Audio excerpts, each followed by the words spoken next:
In 1 Peter chapter 5, verse 8 says, "Be alert, be vigilant, because your adversary, the devil, walks about like a roaring lion, seeking whom he may devour." Satan is like a lion waiting patiently until we let our guard down, and then he pounces on us. And it's often, it's not in the storm, it's not in the trial, it's during the times of peace, it's during the times of calm that we get careless and we fall. That's what happened to Noah. Now, verse 21 is the first mention of wine in the Bible. It's also the first mention of drunkenness in the Bible. It's interesting those two are mentioned at the same time. The Bible has many warnings about the danger of alcohol and the sin of drunkenness. Proverbs 20 verse 1 says, "Wine is a mocker, strong drink is a brawler, and whoever is led astray by it is not wise." Proverbs 23 says, "Who has woe, who has sorrow, who has contentions, who has complaints, who has wounds without cause, who has redness of eyes? Those who linger long at the wine, those who go in search of mixed wine or mixed drinks." The idea is drunkenness causes just so much unnecessary trouble and heartache.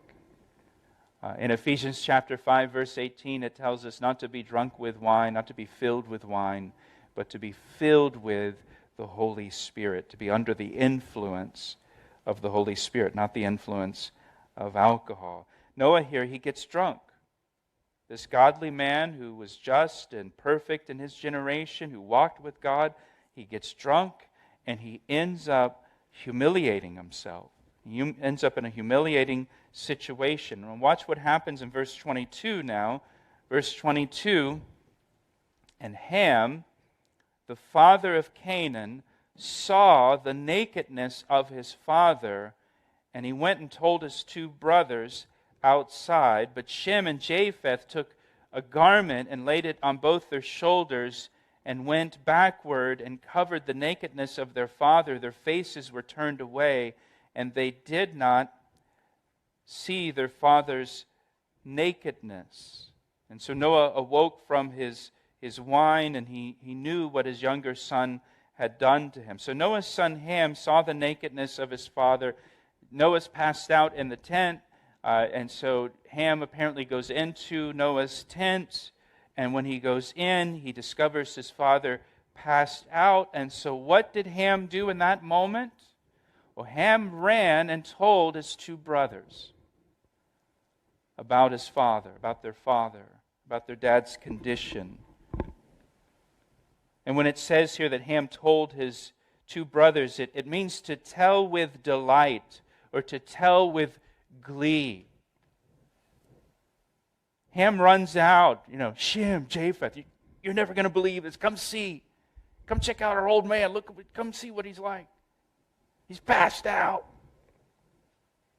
Ham delighted in telling about his dad's sin.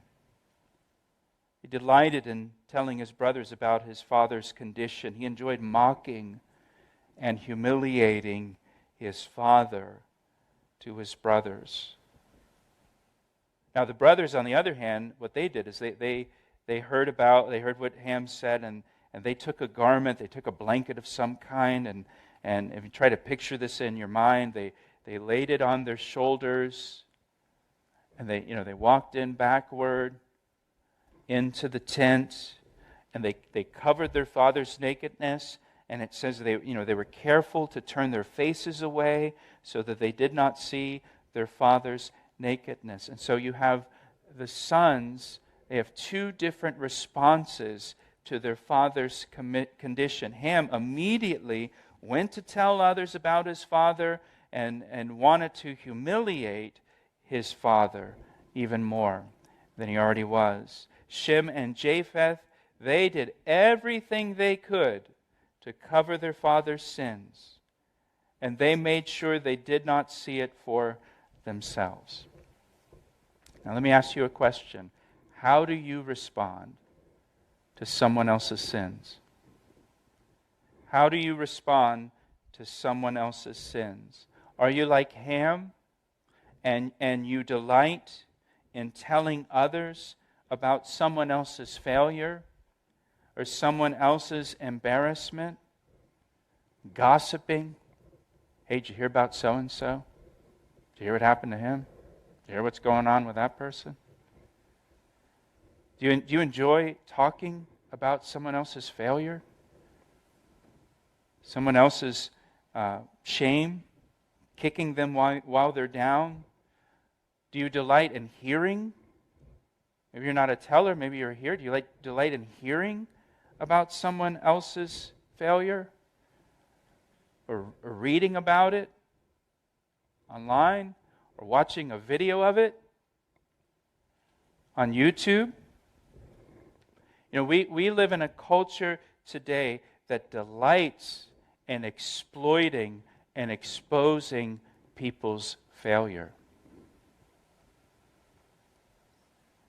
People will take their phone out and film it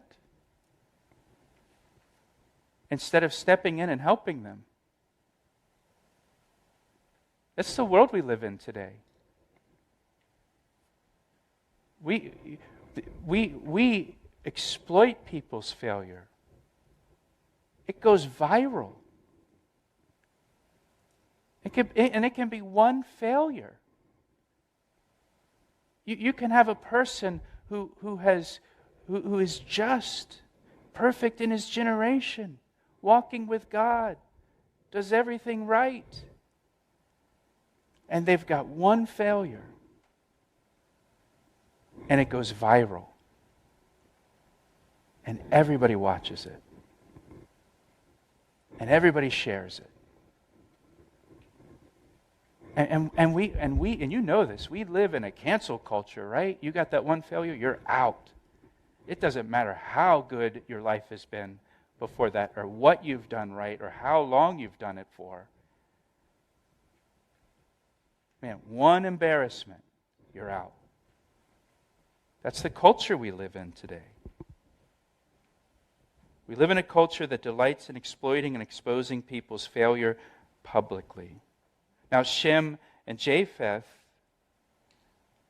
they showed love for their father. Proverbs 10:12 says, love covers sins.